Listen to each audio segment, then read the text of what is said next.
Outdoors Delmarva covers everything outdoors, including real hunting and fishing situations involving wildlife. We do our best every week to keep it tasteful, but discretion is advised. Now enjoy the show. This week on Outdoors Delmarva. 2011 is going to be a great year of adventures, but first we're taking a look back at some of the most memorable from 2010. Plus, it's your chance to win our latest product giveaway. Mix them up, Mike. Now sit back and grab a seat in the cabin. It's our So Long to 2010 edition of Outdoors Delmarva.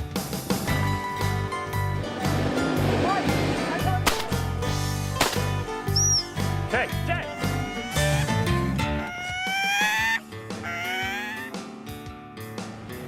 Hi everybody, and thanks for watching Outdoors Delmarva. I'm Mike Parker. We'll be catching up with Captain Willie Dykes in just a few minutes. Well, as we welcome in the year 2011, we had to take some time to look back at some of our best stories from 2010. And it's no coincidence that we're here along the coastline of the Atlantic Ocean here in Delaware, where a few months ago we shot our very first story, one that was both controversial yet very entertaining. It was an evening trip for me this time to the 3 R's Beach, just south of the Indian River Inlet in Sussex County. Watch out for these lines here. And when I met up with Ben Jawalski, he had everything ready to go. A cooler filled with freshly cut bluefish, special hooks, and homemade shark rigs. And a great attitude, considering he was about to send one of his friends out on a kayak at feeding time.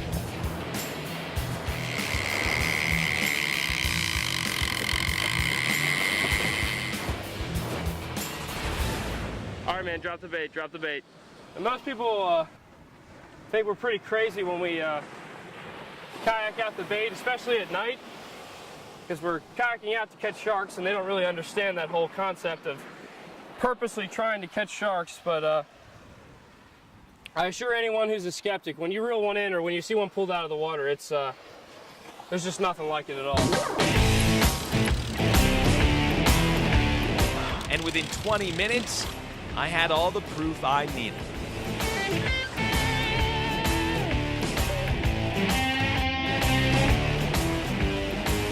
The first one we got was 75 with a fork length of 62, so 6'3" shark. The next one we got double hooked, and the second one we lost in the wash. I was estimated to be around 8 feet. The one shark that was landed was a big shark by most accounts, with big teeth as you'd expect. What you might not is that this aspiring group of pro fishing guides isn't only landing sharks like this just for the fun of it. In a partnership with NOAA, the National Oceanic and Atmospheric Administration, these surf sharkers are helping collect valuable scientific data. I knew I wanted to give something back. I'm catching all these sharks. They're protected species, so obviously they're somewhat endangered, and I'm catching so many of them. I really wanted to figure out how I could give back to the environment. So with every catch, a numbered tag like this one is attached, and measurements of the body and tail, estimated weight, and date and location of the catch are recorded. If re-caught, the information will help shed light on migration patterns, growth rates, and reproductive habits of each shark species. We're approaching the prime time for shark fishing right now. As this beautiful warm evening turned into cooler night, we'd already brought 2 sharks into shore. And there is no slowing down. Just like that, the fight is on again to reel in 2 lines at once as the surf sharkers do their best to land the double.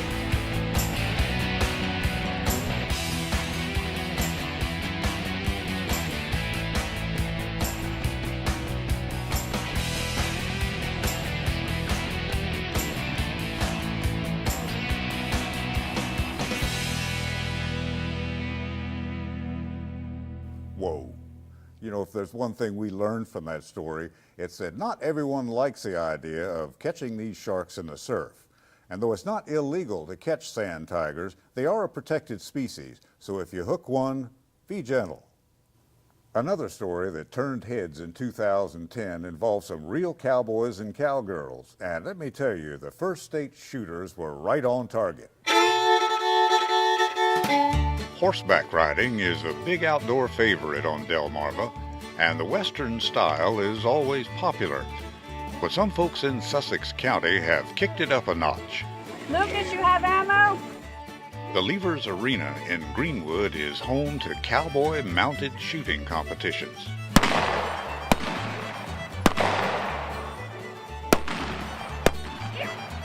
You're going to see a rider go in the ring, and they're going to shoot at a course of balloons. They usually shoot at one color first, and then they shoot a different color to finish the course. The guns are right out of the Old West. Rico DiMattia, a Pocomoke cowboy, is handy with a Colt.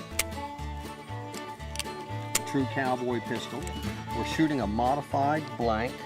There's no wadding. There is a primer. We're shooting about a number 2 cannon powder. So we're actually shooting a burning ember out of balloon and burning a hole in it.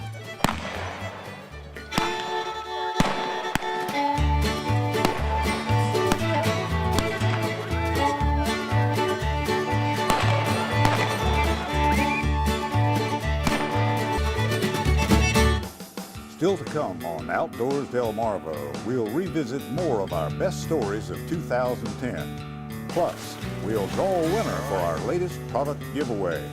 But first, did you know? How many pups does an adult female sand tiger shark typically give birth to at a time? The answer when we come back. Outdoors Delmarva is sponsored by Lewis Harbor Marina, Diamond State Pole Buildings, and Shooter's Choice. Outdoors Delmarva will be right back.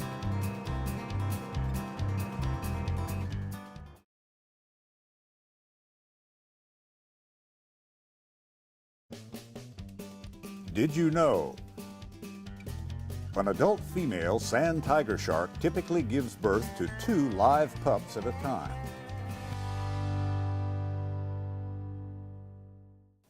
No doubt, 2010 was a great year to get outdoors. Sometimes that meant getting dirty and even downright muddy.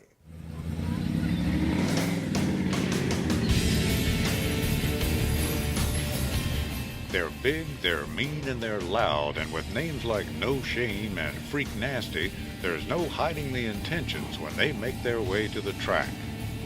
That's a clean shirt, right? Patrick Long is the driver of that truck. But at the Mudslingers Gumboro Mud Bog, clean shirts don't last long.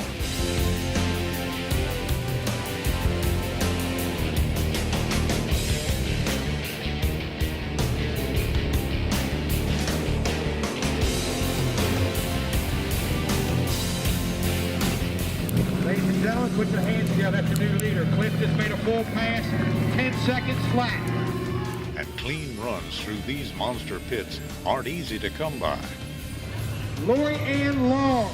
Let's give a little play-by-play as the Gray Ghost roars off the line.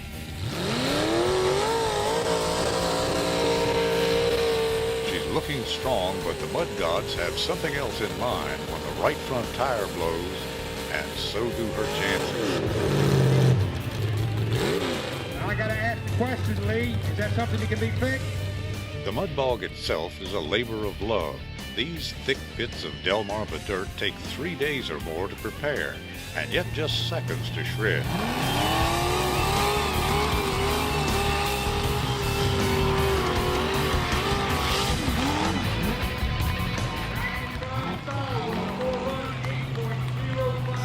Last time we were here, one of the other little trucks got caught on fire.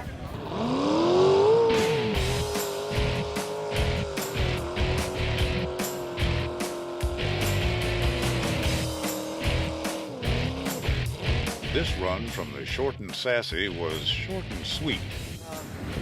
Tore something off, front end or something. And the chain gang is called in to clean up the mess.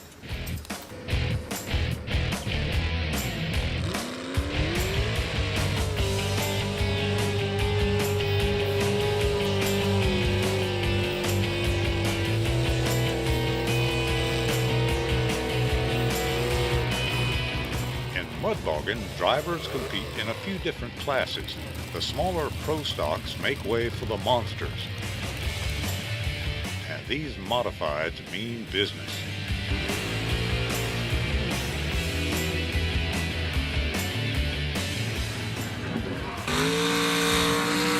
4x4s of this caliber range from the ordinary to the unorthodox, from classic big block Chevys to jacked up Jeeps and Dodges, even a tricked out Olds.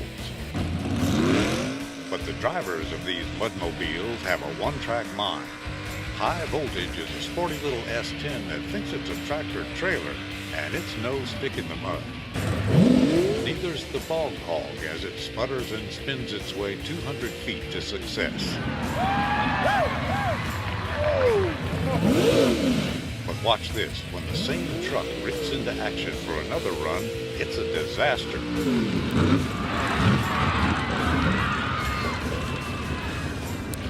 The crowd gasps as the driver crawls to safety, and while he's no worse for wear, you can't say the same for what he used to be his truck.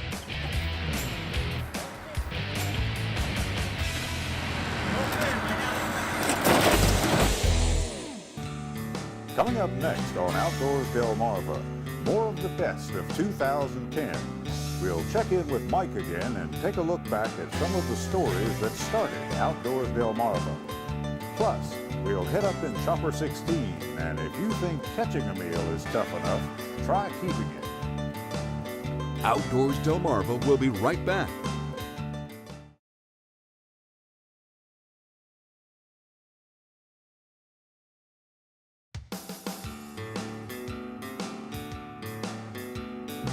Thanks for watching Outdoors Delmarva.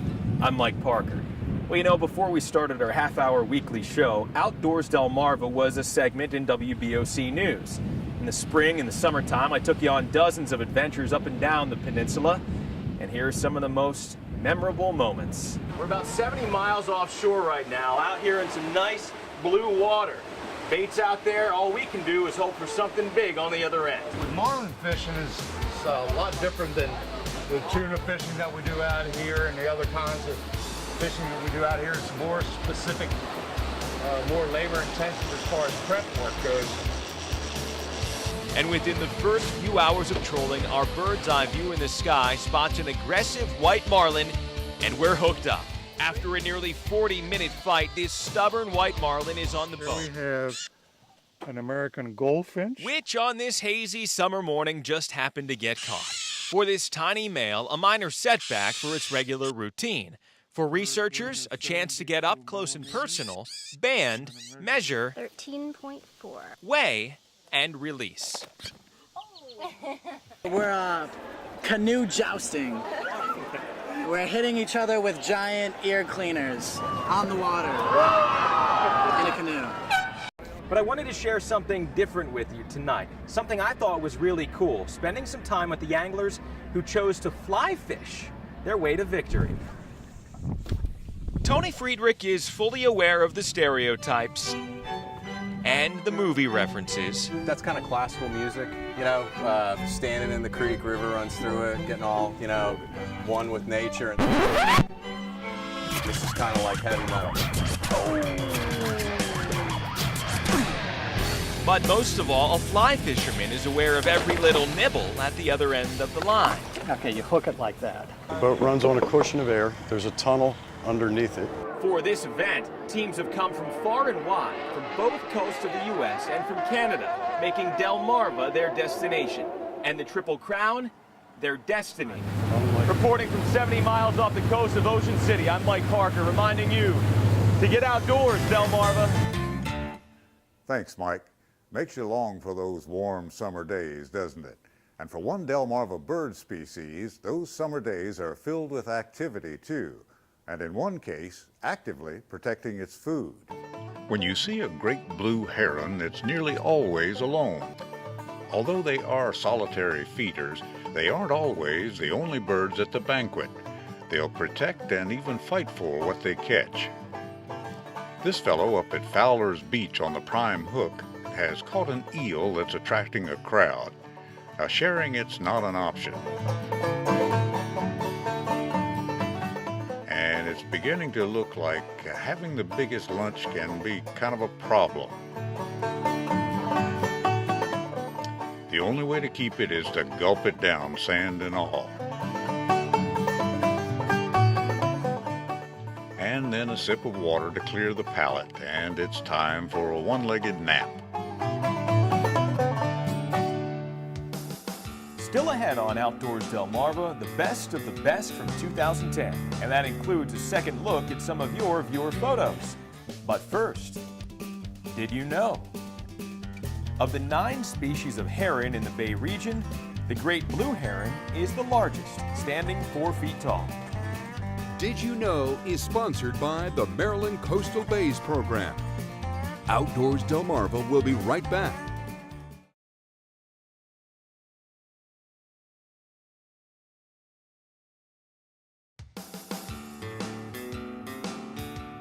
Thanks for watching Outdoors Delmarva. I'm Captain Willie Dykes. Throughout 2010, we did a lot of deer hunting. We also revisited plenty of stories from our old friend Scorchy Taws. As a way to look back at both, we decided to share this story. Who is the patron saint of Davis's Deer Lodge? Why, who else but Anna Mae Davis?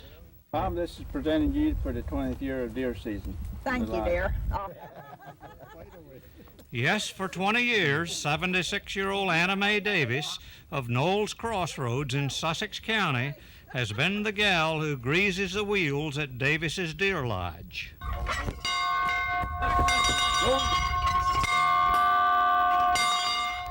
Anna Mae Davis and her late husband Arthur founded Davis Deer Lodge in 1966. Keeps me going, I think, thinking about having to cook this and that and the other, so keeps me going.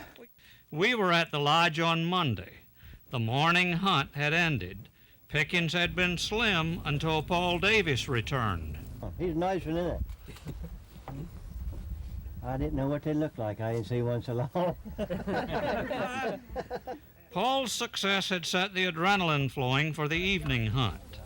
As has been for 20 years, Anna Mae was there to wish him well. Hey, good luck and be careful. Scorchy Taws wandering our Del Marvelous land for WBOC News. Some of our favorite stories from 2010 were our frequent visits with photographer Kevin Fleming. Here's an edition of Wild Delmarva that is definitely worth a second look.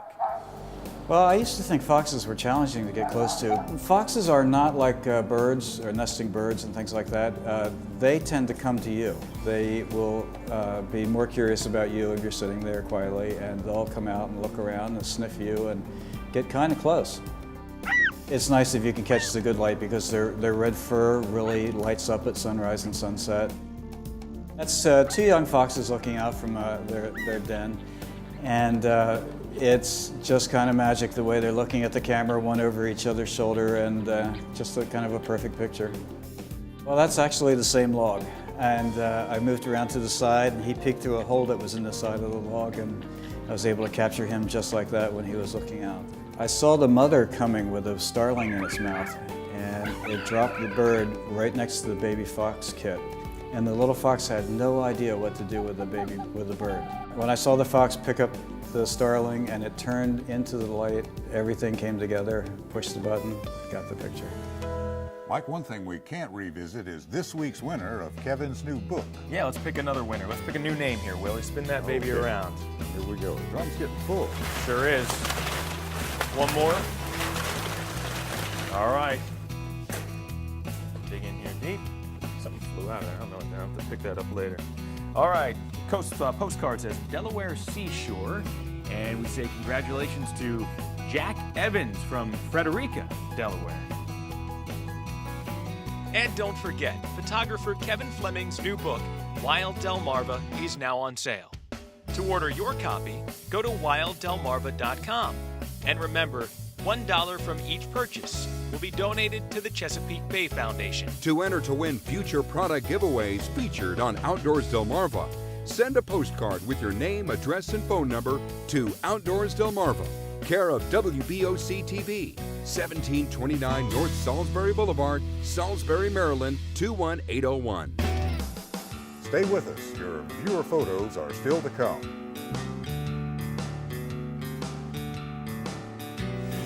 Will she win it? I would love it. Scorchy's Corner Classics are sponsored by TARS Marine Insurance. Outdoors Delmarva will be right back.